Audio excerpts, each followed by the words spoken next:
pressures are nominal in the Merlin engines as the Falcon 9 climbs away, is now supersonic, and is entering the next Q phase. Here she See the comes. contrail that those maximum loads create?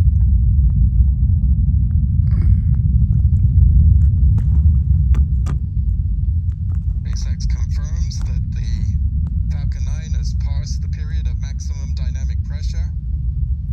Now in our video you can see it arcing downrange. Yes, there is a delay on the video feed from SpaceX to me. That's why it's not adding up. It was already turning downrange. Ladies and gentlemen, this video is brought to you by the Lighthouse. Please smoke responsibly and happy 420. Once again, thank you for our live coverage. We will record a couple more seconds.